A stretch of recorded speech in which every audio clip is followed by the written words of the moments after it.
Welcome, friends, to round 4 of Saturday, February 12th, 2022.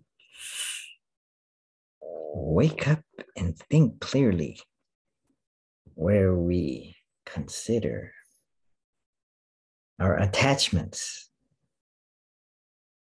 and how to think critically about our thinking so that we may think clearly. What do you think? Was I thinking clearly? Let's see. Oh, that reminds me of, let's see, what does that remind me? Oh, look at this one.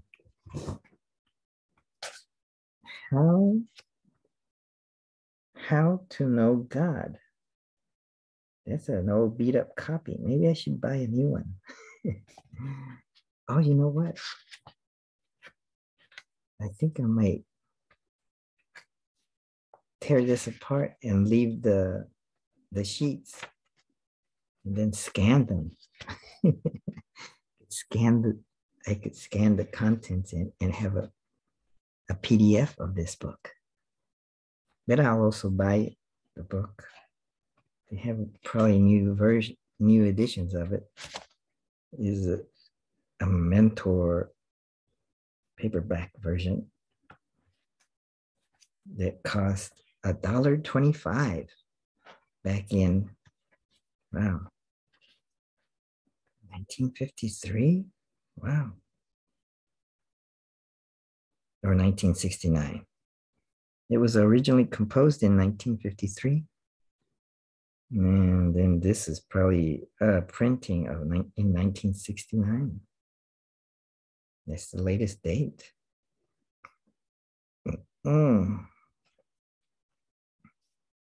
Those who wish to learn in greater detail about the teachings contained in this book are advised to communicate with the secretary of the Vedanta Society of Southern California. Its address is 1946 Vedanta Place, Hollywood, California. But today they probably have a website, if they're still there. No, but this is How to Know God, the Yoga Aphorisms of Patanjali, a supremely enlightening work on the theory and practice of yoga. But there's a new book by Deepak Chopra called How to Know God, the Soul's Journey into the Mystery of Mysteries. That's what I would recommend. So all these large corporations that are promoting or leading the charge into the new paradigm, the new domain, the new way of moving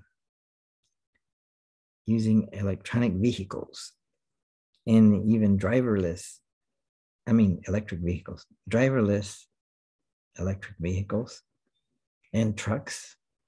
So it's going to displace a lot of people. So I would say all these corporations that are making a profit, a good portion of what they make, they could contribute to a fund that would, among other things, place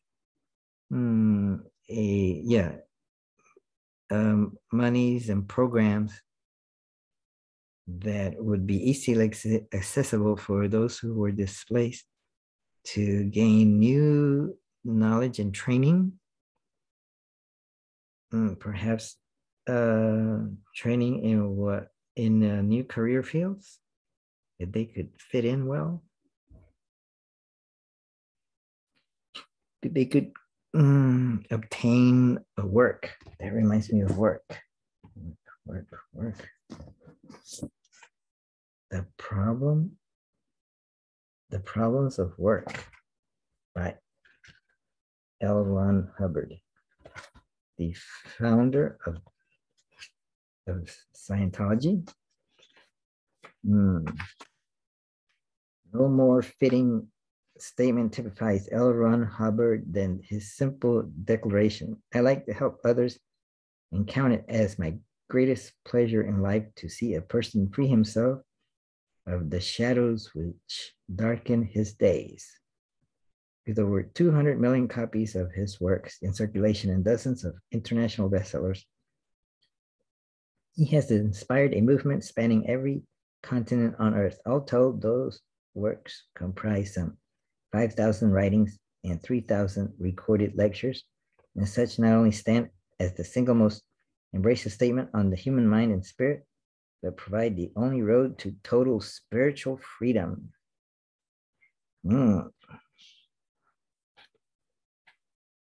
Okay, but the problems of work. Anyway, so there's two books of the same title with the same title. There's How to Know God. This one's by Deepak Chopra. And then there's this one. This one's an older one. How to Know God. But the subtitle is The Yoga Aphorisms of Patanjali. This one's it's translated with a new commentary by Swami Prabhavananda and Christopher Isherwood. So Swami Prabhavananda is the author of the Sermon on the Mount According to Vedanta, the Spiritual Heritage of India, and the Eternal Companion, as well as translator of the Upanishads. Christopher Isherwood is a novelist and playwright. He previously collaborated with the Swami in translating the Gita, and also wrote a book called The Crest Jewel of Discrimination. It's maybe he translated it. It's by Shankara, Acharya Shankara Acharya. Okay, so so I'm thinking of chopping this up into pages and then speeding it through the scanner.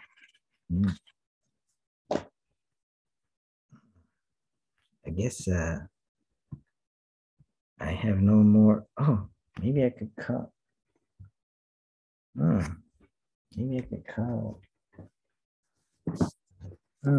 Well.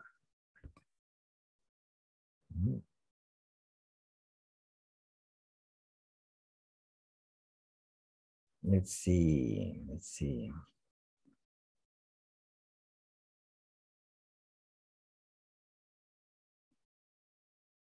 Well,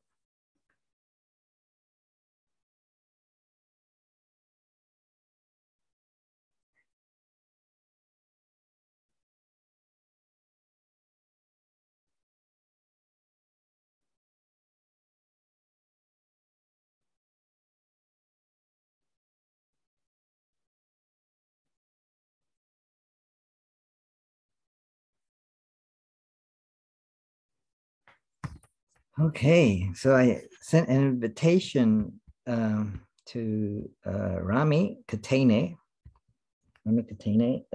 He has interesting discussions and contributions on Facebook. Let's see what he's talking about lately. Let's see. Let's see if he's put anything. Not too frequently compared to others, but what he shares is worth considering. Let's see. I'm going through my my long list of notifications on Facebook. See if he put something out. I did read something of his recently. like a link to something else. Oh, here's one.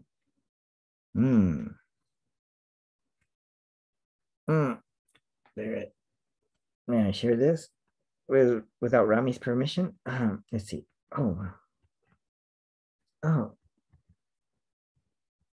shared a memory. A reminder of the state of science as found by 2015. Brittany Tudor's reading. Marcel Angel. It is simply no longer possible to believe much of the clinical research that is published, or to rely on the judgment of trusted physicians or authoritative medical guidelines. I take no pleasure in this conclusion, which I reached slowly and reluctantly over my 2 decades as an editor at the New England Journal of Medicine. Richard Horton, editor of The Lancet. The case against science is straightforward. Much of the scientific literature perhaps may simply be untrue, inflicted by studies with small sample sizes, tiny effects, invalid exploratory analysis, and flagrant conflicts of interest, together with an obsession for pursuing fashionable trends of dubious importance. Science has taken a turn towards darkness.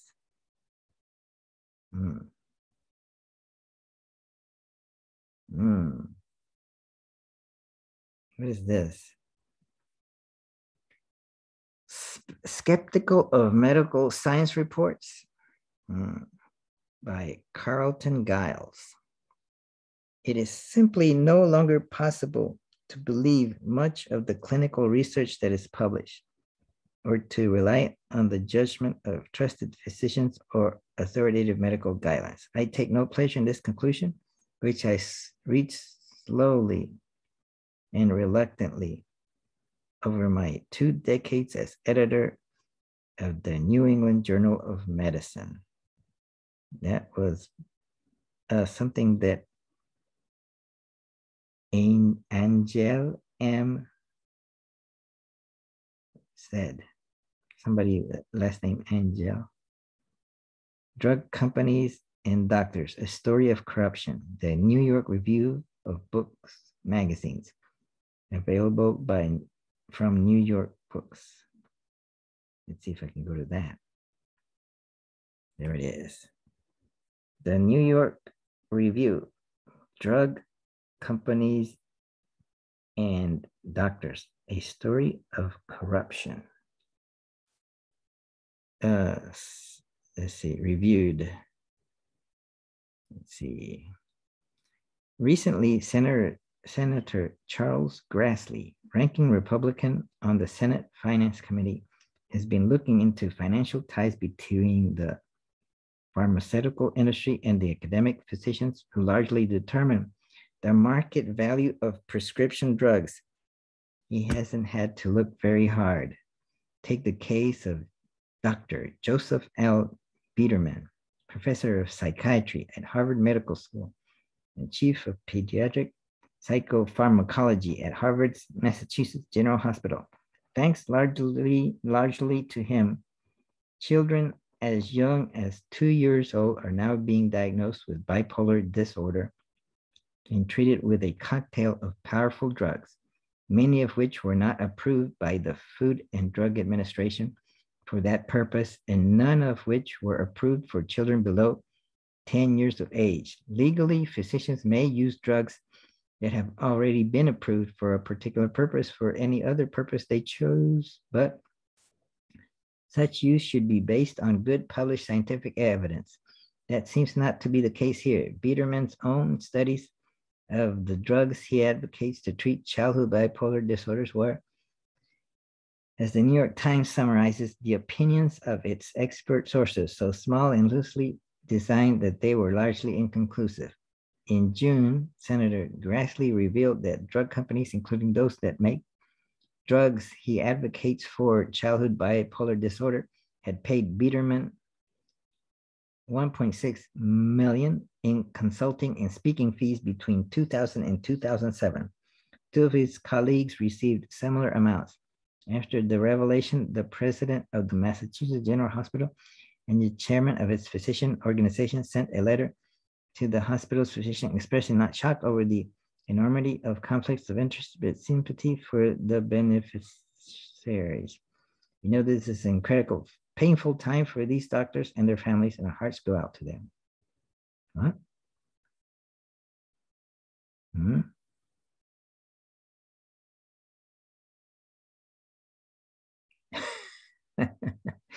Showing sympathy for the beneficiaries.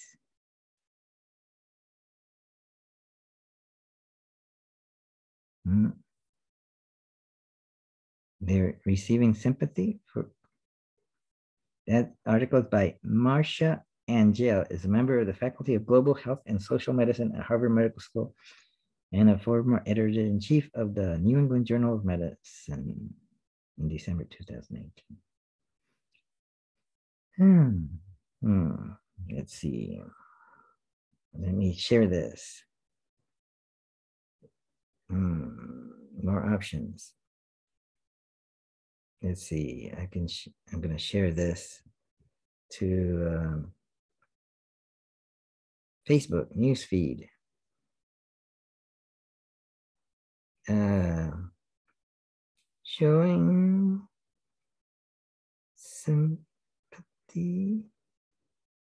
Showing sympathy for the devil.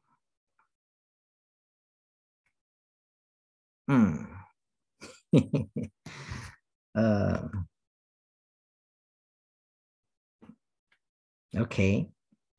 Oh, what else do I want to show?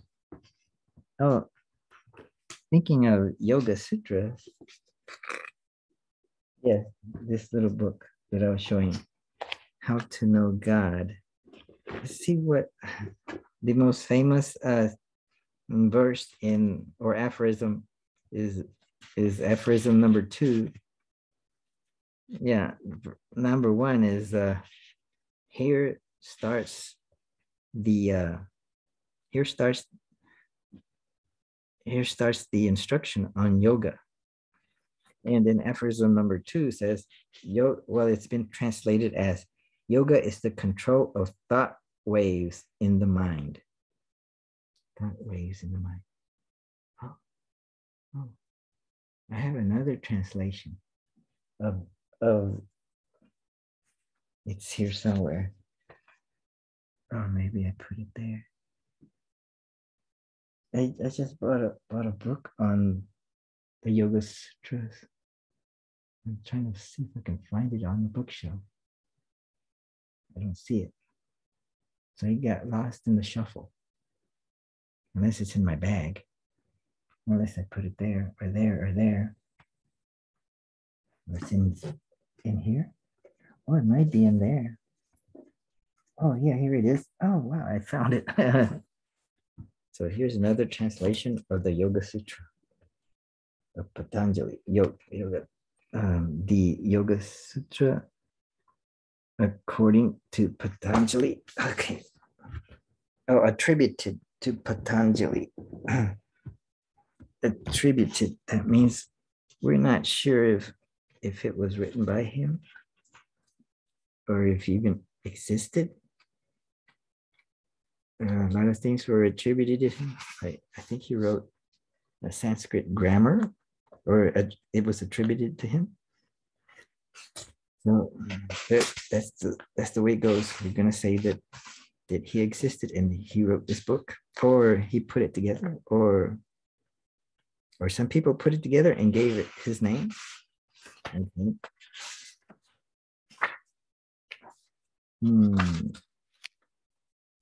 Introduction. Let's go to the first verse. This one is translated by Barbara Stoller Miller. Okay, part 1. Introduction. So in part 1, or book 1, or chapter 1, I think there's 4 chapters. Whoa, okay. So the first aphorism is, there they are, the first few aphorisms. So the part one is called Cessation of Thought in the Contemplative Calm, the Nature of Yoga. So the first verse goes like, this is the teaching of yoga. And here's the second verse, the one I most interested in. Yoga is the cessation of the turnings of thought. Yoga is the cessation of the turnings of thought. Here is yoga is the control of thought waves in the mind. And then that's Swami Prabhavananda's. And then this one is another Yoga Sutra book. Oh, it's signed. Oh, signed by the author, Pandit Rajmani. To good night, PhD. Ooh. Okay, so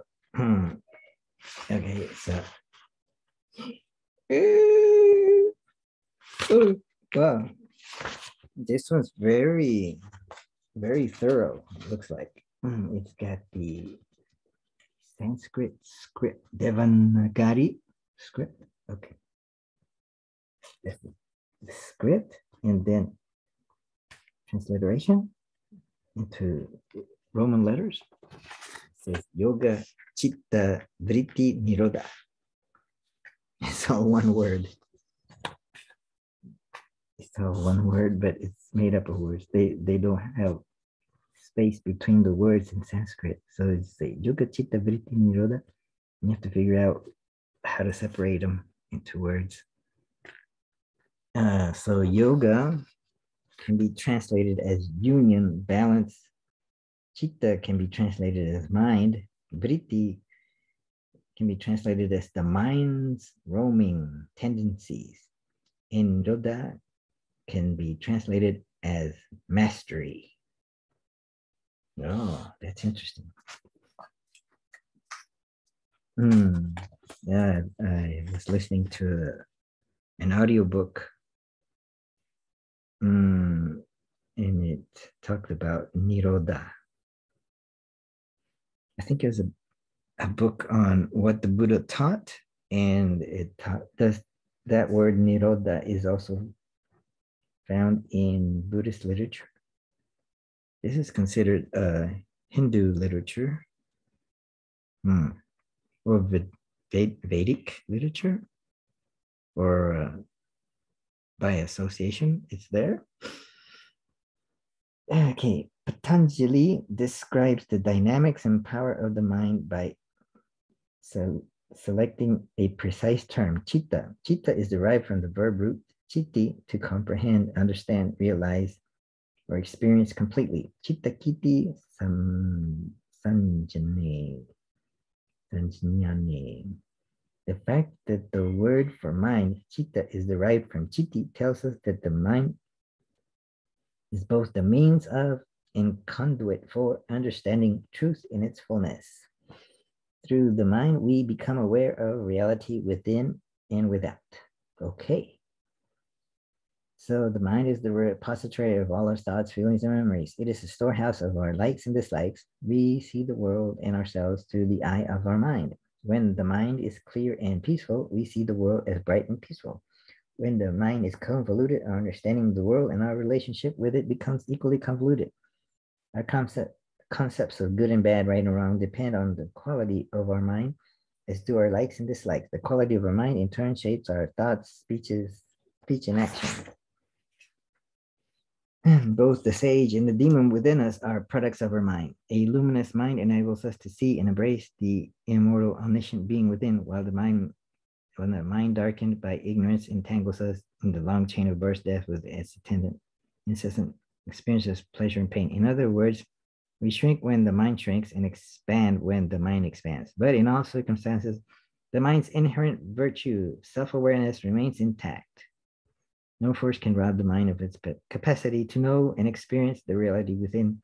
That Patanjali expresses this intrinsic ability by choosing chitta over many other words for mind in the Sanskrit language. Oh, so there's other words for the mind. Oh, yes. I guess the other words are buddhi is the mind's ability to comprehend, ability to know its own essence, its powers and privilege. It is known as buddhi, the force and conduit of illumination. Because the mind is aware of objects of thought, the process of thinking, and itself as agent of thought, it is known as manas, that which thinks. Because of the mind has the ability to take on qualities and characteristics of objects of its thoughts, it is known as ahamkara, the faculty of self-identification. Oh, those are good definitions, kind of, or examples of the difference between manas, buddhi, and ahamkara. Because I've been listening to, I've been attending meetups, or no, meetings. They're not on Meetup. They're just meetings through Zoom, organized by Theosophical Societies. One is in Philadelphia, one is in New York. And one is somewhere else. Oh, they're all over. And there's one on Friday on the Gita and one on Sunday on the Patanjali's Yoga Sutras. And so they sometimes throw the words manas, buddhi, and chitta, maybe. So there's subtle differences between them, but they all refer to the mind. So you could say they're synonymous. So, okay, I forgot to say that. Okay, so Yoga Chitta Viprinodava in this book is translated very skillfully as complete mastery over the roaming tendencies of the mind is yoga. So when we have complete mastery over the roaming tendencies of the mind, we have attained yoga. But also yoga refers to, you could say, the methods to attaining that. So the Yoga Sutra is the living source wisdom of the yoga tradition. Using it as a guide, we can unlock the hidden power of yoga and experience the promise of yoga in our life. Yoga Sutra is as fresh today as it was 2.2 thousand years ago when it was discovered by the sage Patanjali. So this book was written by this guy. Let's see, his name is Pandit Rajmani Tigunait, PhD, is a modern-day master and living link to the unbroken Himalayan tradition. He is a successor of Sri Swami Rama of the Himalayas and is the spiritual head of the Himalayan Institute. He's the leading voice of yogainternational.com and the author of 15 books. Himalayas, wow, so this is a pretty good, and somebody who had it has been underlining key points, so maybe I should read those. Okay, so that's a good book that I have here. So yeah, so compare that to yoga is the cessation of turnings of thought. No, I like that other translation better, even though it's not exactly what is there. It explains more. This one is more literal. Then why did she choose that? Cessation of turnings of thought. Yoga is defined as chitta vritti nirodha, cessation of the turnings of thought. The text will be concerned throughout with chitta, which may be translated as thought. The sensitive, subtle aspects of the mental capacity. Thought exists in the form of its activity or turning, vritti, the turning of thought. And chitta vritti refers to the totality of mental processes, conscious, subconscious, hyperconscious, not simply to the faculties of intellect, recollection, and emotion. Although chitti is often translated as mind, this blurs the contrast with manas. Manas is the organ of cognition, whereas chitti is the total process of thought. The organ of cognition.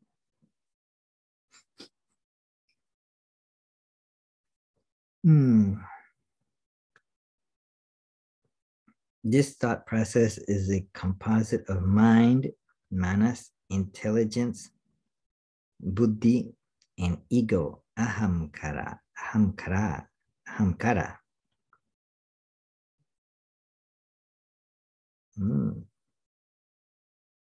The three mental evolutes of material nature, prakriti. Okay. Thus, in Patanjali's view, thought is fundamental to the spirit's involvement with material nature. The way to extricate one's spirit is by making thought invulnerable to stimulation by the world of experience. Cessation, nirodha, means that the turning of thoughts have stopped.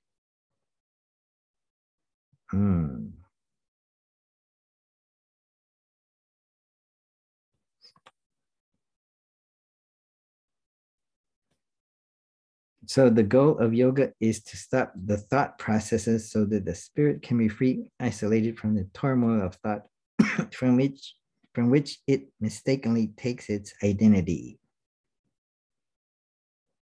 This is echoed in the Bhagavad Gita, where Krishna says of the yogi, he should gradually become tranquil, firmly controlling his understanding, focusing his mind on the self. He should think nothing. The observer, drastra, is the subject who watches the visible world of phenomena experience, but who does not participate in it. For the observer, everything extrinsic to itself, even the subtleties of thought, is witnessed with detachment rather than experienced. Observer is also a designation for the spirit, Purusha, in its conscious aspect. Oh,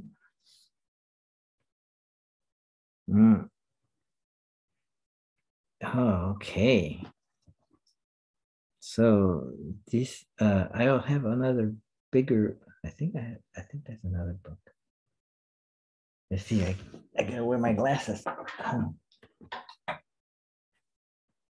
Oh, I gotta go in a little while. I have another book on the Yoga Sutras. It's about that thick. It's by I think it's Edwin. No. Let me get closer to it. Make sure I get it right. Books are in the way. I can't move. Okay. I can unplug this, right?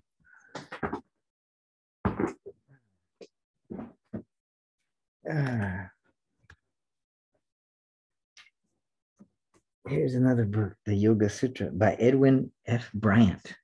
See? It's pretty thick. I've browsed through it a few times. I wonder how it translates the second verse. An important second verse.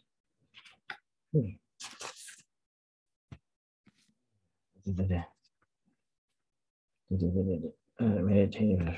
See, I like to have different translations of the Yoga Sutra. Yoga Chitta Vritti Nirodha. Yoga is the stilling of the changing states of the mind. The stilling, it's still quiet.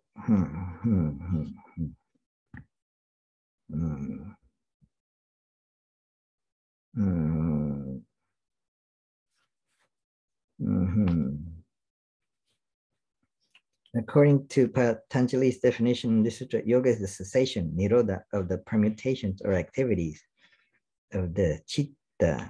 In order to define chitta, perhaps the most important entity in yoga practice, one must become familiar with the ultimate reality as elaborated upon in the Sankhya, literally numeration system. As we know, Sankhya ultimate reality is perceived as the product of two distinct ontological categories, Prakriti, or the primordial material matrix of the physical universe, and Purusha, pure awareness, the innermost conscious self or soul. The terms consciousness or awareness, although problematic, will be used interchangeably in this commentary to refer to the nature of the Purusha. As a result of the contact between these two distinct entities, Prakriti and Purusha, the material universe evolves in a sequential fashion. And to reiterate, the first and subtlest evolutes from the material matrix, according to Sankhya, are in order: buddhi, intelligence; ahamkara, ego; and manas, mind. These layers, which are grouped together under the rubric of the internal body, constitute the inner life of an individual, and the Purusha soul is cloaked in these psychic layers prior to receiving a gross physical body equipped with senses. The term chitta, from chit, to think, consider, fix the mind on, is used in the sutra and throughout the text by Patanjali and the commentators to refer to all three of these cognitive functions combined.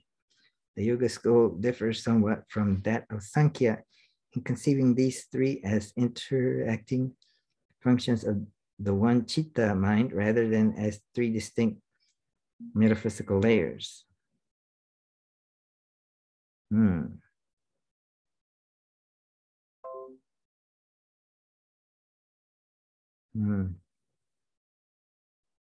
As stressed in the last sutra is that they are distinct from the soul proper. So buddhi, ahamkara, and manas, they are distinct from the soul proper. What is the soul proper? Purusha, maybe? Or where is it? Chitta, the soul proper. Prakriti is the material stuff, and Purusha is the soul stuff, the consciousness, the awareness. Well, it's a mystery to me, and it depends on